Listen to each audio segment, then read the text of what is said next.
Hello my loves and welcome back to my channel. Today I'm going to react to Bear Camp Road. This was requested by one of my followers, so let's get into it, alright? Fair warning, this story is going to be tough to listen to. It's a very sad story. That's not a good... But if this were to happen to me and my family, I would want people to know about it. So hopefully I can do it justice. In 1996, 21-year-old Katie Fleming was studying French at the University of Oregon. That summer, she was invited to go on a camping trip with some very close friends and some people she had not met before. Their destination was this beautiful spot along the Sierra Nevada mountain range in California, but as soon as they got there, Katie did not take in any of the beautiful scenery. Instead, she fixated solely on 25-year-old James Kim, who was one of those people she had not met before that was going on this trip. And for the people that were on this trip, they would say James and Katie immediately just fell in love with each other. And for the duration of this trip, they were inseparable.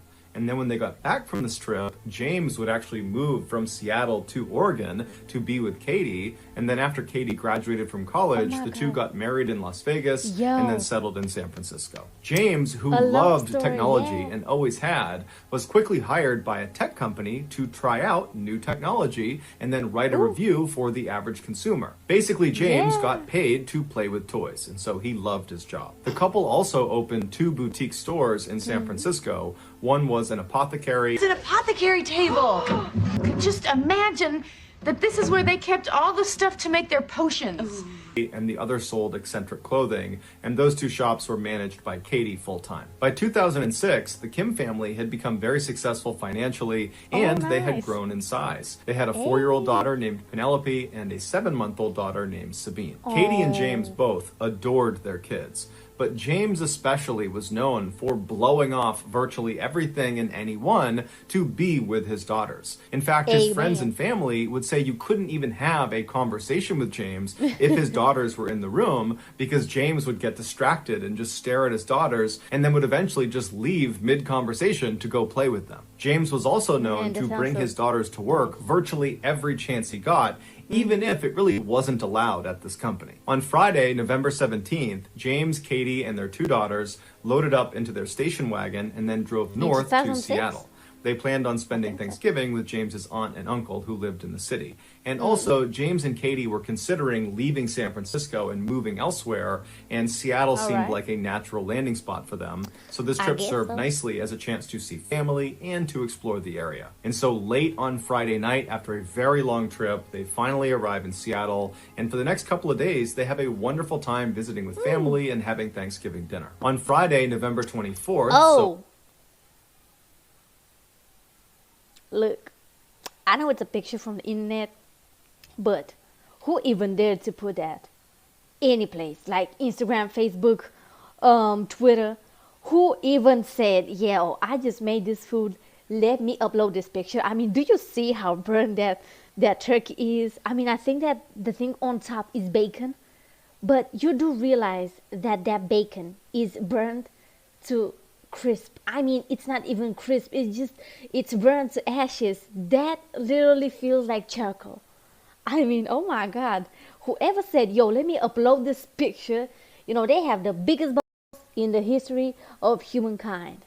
Honey, that's the most awful thing I've seen today. A day after Thanksgiving, James, Katie, and their daughters loaded back up into the station wagon early in the morning. They said bye to James's aunt and uncle, and then they hit the road. But instead of just driving straight all the way to San Francisco, which would have taken the entire day and then some, they decided to make a stop in Portland, Oregon, where one of Katie's very close friends from college was going to meet them for lunch. And so after about 3.5, 4 hours, they arrive in Portland, they meet Katie's friend, and they have this nice lunch, and then afterwards the family retired to a hotel where they crashed for the night. The next morning, the plan was originally to just get in the car and then drive all the way back to San Francisco, but Katie suggested to James that instead of just driving all day, why don't we just stay here for part of the day, leave in the afternoon, and we'll stop somewhere between here and home. We'll break up the drive one more time. James thought it was a great idea. They pulled out the map, and Katie found a nice family-friendly vacation spot that was almost exactly halfway between where they were and home. It was called the 22-Ton Lodge, and it was located on the coast of Oregon in a town called Gold Beach. And so James and Katie think, perfect, this is exactly what we needed. Yeah, I mean, Katie calls the lodge, and she makes idea, reservations for that night. And so that afternoon, after the family spent their nice day in Portland, they hopped in the car and they began traveling south towards the 22-Ton Lodge. Okay. They said in the afternoon, and I think that we are talking about winter. Honey, when you say afternoon, what time do you mean? I think that it's around 2 p.m., 3, 4, maybe at late 5. And considering that's winter, you usually, by 5 p.m., it's already getting dark. And there's one thing that I know, there's one thing that my parents have taught me, and is that if you can avoid, driving at night, you should. And if it's with snow, it's even worse. I mean, even if it's not snow and it gets, like in the wintertime, it's so dark around 6 p.m., it's just better to postpone it, because at night there are a lot of drivers that it's just more difficult. You know what I mean? So I hope that this is not what's going to happen, because if they're going to get stranded at night someplace, no. At about 8:30 p.m., the family was still on the road making their way when James got really hungry and said, let's pull over and get a bite to eat. So the family pulls over at a Denny's restaurant in Central Oregon. They go inside, and then after a quick bite to eat, they get back out and they're on the road at 9 p.m. From the Denny's to the lodge was about a 2.5-hour drive. But after driving for 2 more hours, James realized they had missed a turn. So he told Katie about it. They looked at the map and they realized if they were to This happened to me too. That's why I'm laughing, because it's like, he just said that the poor guy drove for more than 2 hours, and then he was like, wait a minute, I don't see where is it? Like, where's the camp where we're supposed to go? I've been driving for 5 hours. Where's the camp? Oh no, you took a wrong turn. That's actually more common than what you think, and everybody gets cranky when that happens. Backtrack all the way to that turn, it would add several more hours onto their trip. And so they began looking for an alternative path. And they found one. Instead of going all the way west to the coast and then all the way south to this lodge, which was the original plan, they could just go south from where they were all the way until they were parallel with this lodge. And then from there, they could just cut west along this road called Bear Camp Road. It would basically go straight to their destination. But what this map did not do a good job of explaining was just how dangerous Bear Camp Road was. It started at 900 feet of elevation, but very quickly went all the way up to 4,000 feet of elevation before it... You see, I would rather miss an appointment, miss somebody's something, miss things. Do you know what it is? 4,000 meters? I mean, that's like, oh my God. People go and climb mountains and they pack so many things. They prepare so many days ahead to just go on a mountain at that altitude. And wow, I don't know, that's like a lot. With the car? No, honey, no. You see, if he says that it's that type of road, it means that it's on a mountain. It means that that's like a plain road in the middle of nowhere. And then, on this side you have the mountain, and on this side you have your death. Because if you fall, you die. Went over the backside of this mountain down to Gold Beach. Crossing a mountain. While the road is paved, it's incredibly narrow and it's basically cut into a mountainside. And so there's very steep drop-offs throughout most of this ride, and there are no guardrails protecting people from falling off. The summer is really the only time people should be on Bear Camp Road, because that's when the road is maintained. In the winter, the road is not plowed, it's not maintained, and so even a light snowstorm could make the road totally impassable. And the road cuts through a very remote section of Oregon where there's just not many people around. So if you get in trouble out there, you're probably on your own. But the Kims were not aware of the dangers this road possessed, and so after going south for a while, they did turn on to Bear Camp Road and began slowly driving up the mountain. And so as James is driving, Katie falls asleep in the passenger seat, the girls fall asleep in back, and outside it begins to snow. An hour later, Katie wakes up from her sleep, and the first thing she notices is outside it is snowing so hard that James now has the windshield wipers on full blast, and still you could barely see out the front windshield. She looked at her husband, and he was hunched over, white-knuckling the steering wheel, looking intently out the window. And she says to him, what's going on? Should we stop? Should we turn around? And James, without even looking at her, says, yeah, honey, I do want to turn around, but the road is so narrow, we can't. And then he would tell his wife that earlier they had actually driven through a fork in the road where there was enough space to turn around. And so now he was just hopeful that there'd be another fork somewhere that would allow them to turn around. And so Katie was not excited about the idea, but she trusted James and said, okay, let's keep going. And so James just continues driving up this mountain pass. And you got to understand, they are driving on basically a cliff.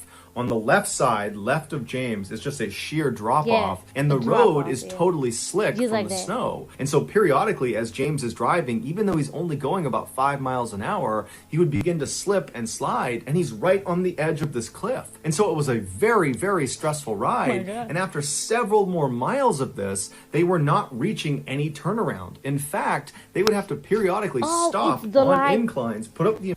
Bruh. Do you see the light? Like, I was like, ooh, what is that? Emergency brake, and one of them would have to get out and clear branches and rocks out of this tiny little road to continue onward. Wow. And so finally, Katie says to James, you got to stop. You got to back out of here. That's our only choice right now. And so James put the car in reverse, and he opens his car door so he can look down at the edge of this cliff to make sure he doesn't accidentally veer off of it. And so very slowly, without even applying the gas, he began going in reverse, making sure he didn't go off the cliff. And for hours and hours they did this. This must have been so stressful. But finally, they make it to this fork in the road that James had seen much. Give this man a prize. Make him the CEO of the company, because I know anybody could have done that. Do you imagine that? I mean, it is cold, freezing outside. You need to back off.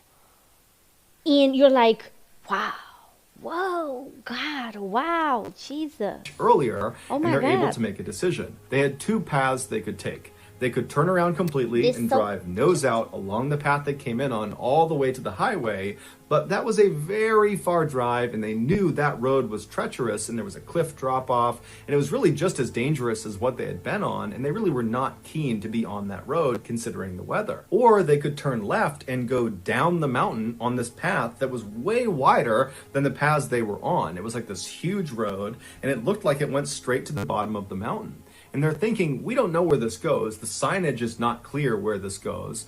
But you got to figure, if you're going lower in elevation, the weather will not be as bad. And maybe if you go down this road, there'll be houses, or there'll be a gas station, or there'll be something. But whatever... I'm not really sure about that, because you see, if you are lower, the weather happens here. So you could be here, but if here everything is fucked up, you're gonna get fucked up too. You know what I mean? So like, if it is snowing, you could go as down as you want. If it is snowing, it's gonna snow, honey. Like, that would have been like a good thing to say, but not in this situation, because it is bad. What I don't understand, and I need to rewind, is why don't they want to go back on the same road they went? Not the one with the mountain, not the one they want to take that is going down, and they say that it's a better option. They could turn around completely and drive nose out along the path they came in on all the way to the highway, but that was a very far drive, and they knew that road was treacherous, and there was a cliff drop-off. It was really just as dangerous as what they'd been on. Or there'll be something. But whatever it is, it's probably better than going that way or that way. And so James turned the car and began driving down this. The gas. I don't like this, because he went at almost 10 kilometers per hour. That's in first gear. That means that he burned so much gas. Like, maybe not the whole tank. And then when he went in reverse, yeah, he didn't really use the gas. But either way, he went for hours. First gear, he burned a lot of gas. My mind is thinking, what about the gas situation? Where you gonna fuel up? Because you don't have any other alternative. You cannot go up the road you just came back down, because that's just a disaster. You have this other one that goes down, and then you either can just, I don't know, go back the road that you first came on, or just go the hell way back and Hopefully that road isn't going to be as bad, even though it was also a difficult one, but at least you would get on the highway. You know, when you're tired, things start to look different. So I would have said that it would have been a great idea if they would have went on the road to go to the highway. Because at least you're on a highway. You can call Jesus and Jesus is going to come and, rescue you with the police and everything. But on the other one, I am so glad that right now we have GPS and your phones and everything. Obviously, the signal, that's another one. But I hate that they didn't have that many options to know where, if it's the right path. You know what I mean? But we are positive people here, all right? New road. Unfortunately, this was the worst choice they could have made.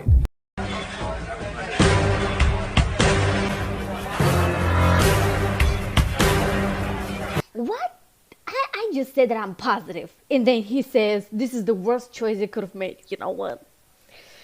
You have to think that they were exhausted. You have to think that that man had to drive in frozen temperatures because if it's snowing. That man had so much adrenaline in his goddamn body. You cannot even say, oh, he made the wrong choice. Like, not because MrBallen is insane, but I mean, nobody can really say, oh yeah, you did the wrong thing. No. In those situations, you never know how your body and mind react. This road they were now on was this long, winding dead end that was used by loggers in the summer. Now, normally, this mistake by the Kim family would have been caught because there was supposed to be a big yellow gate that sat across this road just a little ways past this fork, blocking all traffic from proceeding any further. But vandals had recently come up and cut the lock on this gate, swung it open, and then locked it open. So the gate is completely off the road. And so as the Kims... The people that do shit like that, used to do shit like that, honey, when the wheel is gonna turn around, ooh, Jesus is up there, and he sees stuff like this.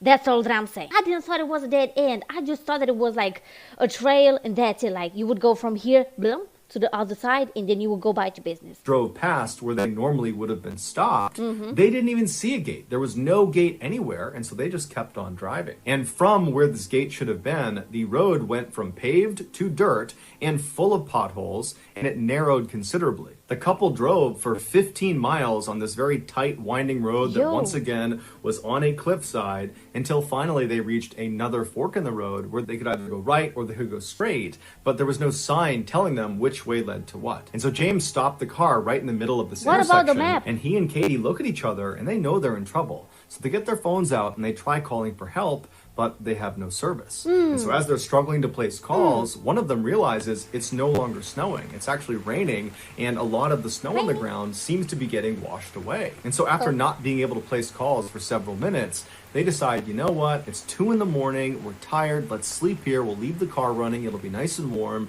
and when we wake up in the morning, this rain will most likely have washed away the snow, and we can just drive out of here. And so the two are kind of relieved as they're saying this out loud. You are telling me that it's been snowing? Now it's raining. You best believe that in the morning, it's going to be snowing again. And if it is snowing at night, and you are there in the middle of nowhere with your car, positive is good. But if it was snowing, it is raining, it's going to turn into snow. Maybe there's going to be like ice on the road. Oh my God. That this situation is not nearly as bad as it seems. We'll be just fine.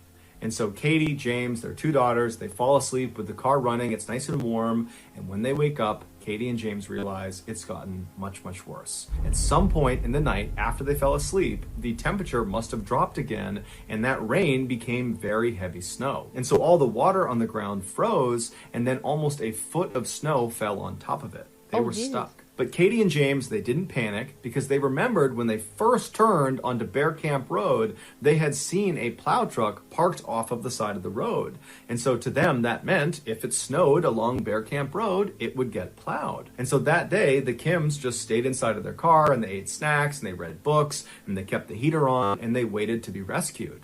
But over the course of that entire day, nobody came down that road. No plows, no anybody. And Katie and James continuously tried their cell phones to try to punch out and get some help, but they never had any service. Also, Katie and James continuously honked the horn in case someone was in the area that might hear them, but no one ever came to their rescue. And so by the end of that Sunday night, Katie and James were really starting to get worried because they have a 4-year-old and a 7-month-old. They cannot be out here for very much longer. But they began to tell each other that, you know what, it's Sunday, maybe the plows don't come through on Sundays. Maybe they just don't work out here on Sundays. And so tomorrow, Monday, the plows will be out here, they'll come by and they will save us. Also, Katie and James began telling each other to reassure each other that, hey, tomorrow, Monday, that's the day we were supposed to be back in San Francisco. And so people are bound to notice our absence and they will report it to police and they will come out here and they will save us. So tomorrow we are going to get found. And so Katie and James, they put their 2 daughters in their car seats and James read them some bedtime stories and then the family fell asleep.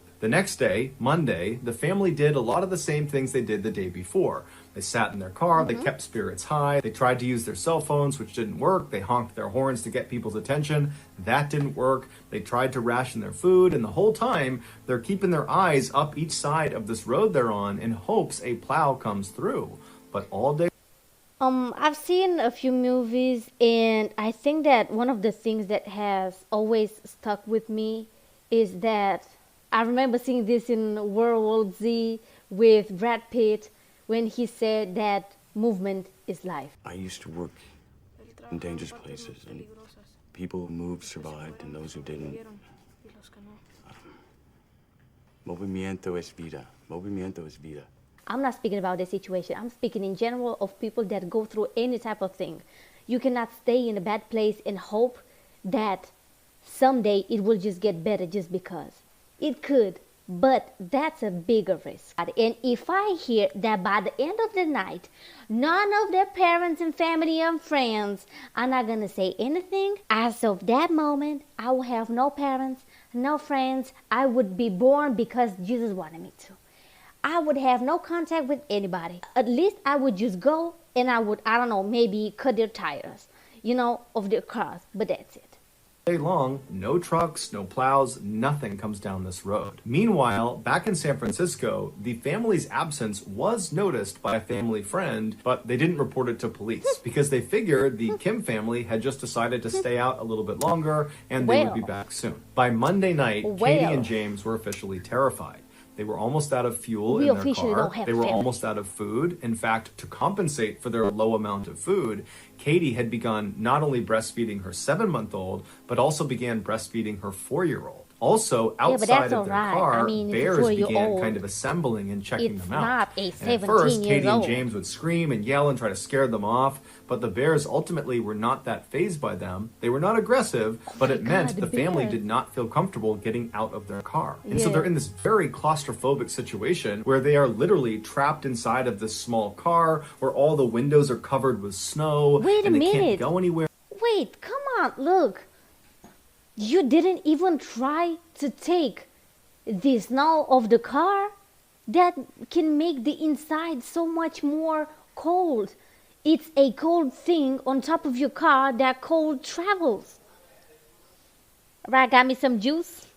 They can't call anyone. They're running out of their supplies. I mean, this is a terrifying situation to be in. Katie and James had been really strong to this point, but around this time, they began to act scared, and their kids picked up on it, and they started acting scared and fearful. And so the parents were trying their best to calm them down and tell them everything's going to be fine, and they're going to get out of here soon. But in reality, Katie and James knew that if they didn't get found soon, they were probably going to die. The next day when they woke up, which was Tuesday, again, no cars or trucks came down either road. There was no plows. The snow just continued to pile up.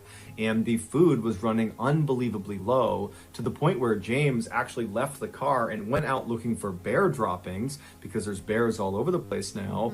And he would pull the berries out of their droppings. And he and Katie began eating those. But after a while, they decided that was not a good idea because they might poison themselves. Their daughters, who the day before had been acting out of fear and anxiety, were now lethargic and quiet. And the parents' response to this was to start fighting with each other about whose fault this was, when in reality, they were just totally scared about what might happen to them. Meanwhile, back in San Francisco, the family had still not been reported to police. And so that night, Tuesday night, the Kim family once again huddled up inside of their car. James read the kids' books, and then they all fell asleep. The next morning, Wednesday, they ran out of gas for their car. and so they had no way to heat themselves. And so James got the spare tire out of the back of the car, and he rounded up some magazines inside of the car, and he lit a fire for the family to stand around and try to warm up by. And it worked, but the fire very quickly died out, and they couldn't find any wood that wasn't soaking wet to put on it. Yeah, and so because before long, they did not have a fire. And so all day that day, James and Katie were desperately looking up the road in hopes that a car or truck would come through. They never did. James and Katie... You don't hear from me for 2 days? You don't hear from me for 2 days? Let me say this again. You don't hear from me for 2 days, and you're like, maybe they're, having some fun in the wilderness. No, honey. It is winter. Nobody wants to do anything wild when it's actually cold, So yeah, for 2 days the family didn't do any single thing, not even the friends. And the friend was like, "Yo, I really want to call somebody." They didn't even try. Okay, they have cell phones, so I mean, in 2006, it wasn't really that. You know what I mean? So yeah, but. It's impossible. I mean, not even their friends. Maybe their parents didn't have phones. But their friends, I don't know. I mean, maybe people don't really like calling each other. Maybe. They tried their cell phones repeatedly, but they never got service. They honked their horns, they screamed out for help, but nobody heard them. And so before long, it was dark again, and the family was huddled up inside of their now freezing car, and all they could hear outside was the sounds of bears marching around the area. And so I'm sure James and Katie thought to themselves, I wonder if we'll survive the night. Meanwhile, back in San Francisco, that family friend who had noticed the Kims were gone on Monday, she did go to the police on Wednesday afternoon and reported them missing. And so a search party was being organized that night, but of course the Kim family would have no way of knowing that. The next morning, Thursday, the Kim family woke up, they survived the night, but at this point, James and Katie are speaking openly about the real possibility that they all might die. In fact, Katie says to James, you have to promise me if our 2 kids die out here, you have to kill me too. And James said he would. At this point, Katie and James do not believe a truck or car or anything is going to drive down this road and save them. They believe their only hope of being rescued is by sending a smoke signal up into the air that a pilot might see. So they pull off all 4 tires of their car, and then they pull everything out of the car that might burn, and they stack that on the tires, and that included Penelope's prized stuffed lamb. And then once they had their big pile, they lit it on fire, and fairly quickly, a large black billowing cloud of smoke was going straight up to the sky.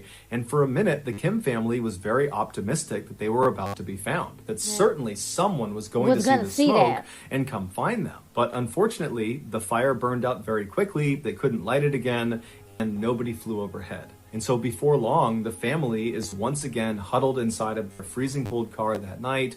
There's bears walking around outside. They're basically out of food. Their kids aren't even crying anymore. They're just silent and cold and miserable. And as they're all shivering and trying to stay warm, James realizes he needs to do something drastic or his family's going to die. And so the next morning, Friday, when they get up, James tells Katie that he had been studying the map and there is a town about 4 miles east called Galice that he believes he can get to in about 2 hours. Katie immediately said, no, you cannot leave us. We need you here. There's probably a search party out there looking for us right now. We need to stay together so we can all be found. But James's instincts were telling him that no one was coming for them, no one was going to actually find them in time. And so their only hope was if he ventured off and found help. And so Katie finally reluctantly agrees to let him go because he seemed really confident. And so at 7:45 a.m. that morning, James gave his 2 daughters a big hug and a kiss, told them he loved them and he would see them soon. And then he hugged his wife and said he loved her. And then he turned around and walked up the road out of sight.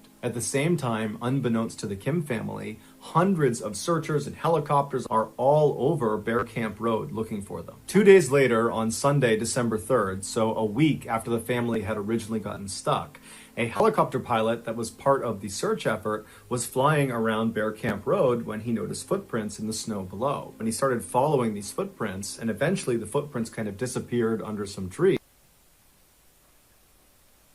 Sunday? You mean it was Friday, Saturday, Sunday? And then he couldn't pick them up again. And so without that much fuel left, he decided he would just backtrack and follow the footprints back to their origin. And so he retraced these footprints for quite a while until he came to a clearing, and in the middle of the clearing was a car, and next to the car was Katie waving an umbrella back and forth. The pilot immediately knew who he was looking at, but he didn't have enough fuel to actually land and pick her and her family up. And so instead, he just hovered down as low as he could, and he made good eye contact with her to reassure her that I see you and we're coming for you. And then he marked on the map where they were. He flew off to the search headquarters, and just minutes later, another helicopter was spun up. They flew to that same location, and they were able to land in that clearing. And as soon as the pilot got out, he saw Katie running up to him, carrying her two daughters, who looked like they were in pretty good shape. And she's crying tears of joy, and she's thanking him profusely. And then when she's right up in front of him, she says, are you here because of my husband? Did James tell you where we were? And the pilot looked visibly confused. Katie picked up on it, and she explained how just 2 days earlier, James had left to go to the town of Galice to get help, and he still hadn't come back yet. And so at this point, the pilot understood what was happening, and so he looked down and he said, "No, ma'am, we still have not found James." Katie was devastated, and she cried as she and her daughters were loaded into the helicopter and airlifted out of the forest and brought to a hospital. There they would make full recoveries. Meanwhile, the search effort, which had been all over Bear Camp Road, was suddenly focused exclusively on the area around where their car was. And professional trackers were brought in to look for James's tracks, and they found them fairly quickly and began following them. James, after departing his family to go look for help, which must have been the most difficult decision he had ever made in his entire life. He loved his family more than anything, and he had to abandon them in the middle of the wilderness with no food, with no power, and he has no idea if he'll ever see them again. And so after leaving them behind, he walked 3 miles up the road they came in on, and then instead of just continuing on that road in the direction of Galice, he deviated and walked off the road. He actually went straight down one of the cliffs until he hit a river. And it's believed that maybe he saw the river from up on the road and thought that would be a faster way to get to Galice. But either way, he got down to the river, and as he walked, he would leave behind him little bits of torn clothing and torn paper to create a trail of where he was going, presumably so if he needed to, he could backtrack to his family. And so he gets down to this river, and for several miles he walks downstream. And then after being gone for at least 2 hours and not reaching the town of Galice, he must have realized he had either gone the wrong way, and that's why he had not hit the town, or he had miscalculated the distance, and that's why he had not hit the town. But either way, he did not turn around and go back to his family. Instead, he pressed on, believing he was their only hope. And so on he went, crossing over rivers, getting totally soaked in frigid water. He went up and down mountains all over these totally rugged areas in nothing but street clothes. He had sneakers, pants, and a jacket on. He had no food, he had no water, and he just kept on going until it was nightfall, and he had covered about 10 miles at this point, and he laid down and he went to sleep. And that night must have been absolutely horrible as he thought about his family that was alone in the woods somewhere. He probably wondered if they were still alive. And the temperature was in the 30s, and again, he's just in street clothes. But he survives the night, and so the next morning, that Saturday, he gets up and he's right back at it, despite the fact that he was physically wrecked at this point. But for him, he didn't care. He was doing it for his family. And so all day he hiked in and out of freezing cold streams, up and down mountains, until finally he found himself at the bottom of this deep ravine next to a river where he just fell to his knees, fell forward, and died. He had literally just kept on going, looking for help for his family, until he eventually succumbed to hypothermia. James's body was located 2 days after his wife and his daughters were successfully rescued.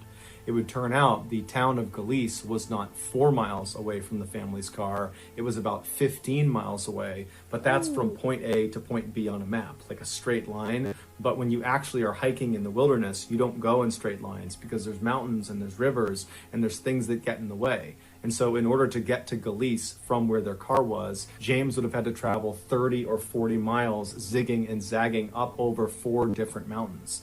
And so this was a suicide mission from the start. James ultimately covered 16 miles through some of the most treacherous terrain in the country, wearing nothing but his street clothes. The professional trackers that followed this 16-mile trail to his body, they called his journey superhuman. The helicopter pilot would later say he never would have found Katie and the girls had he not spotted those footprints first and then traced them all the way back to that clearing. And it would turn out those footprints were made by James after he left his family and walked off to get help. And so even though it cost him his life, James did ultimately save his family. So that's going to do it, guys. Basically, he gave his life for his family, which is very heroic, but in the end, it's still sad because, you know, his wife was so happy because she said, oh my God, so James told you where we are, so he's fine, which means we all are fine. But that wasn't what happened, and, you know, I'm really touched by the fact that he did everything for his family. Thank you so much for watching. If you've enjoyed my video, please give it a big thumbs up, comment down below, and subscribe so you can be a part of our family, honey. And I'm really happy to see you guys again, and I hope that you will have a great week or weekend.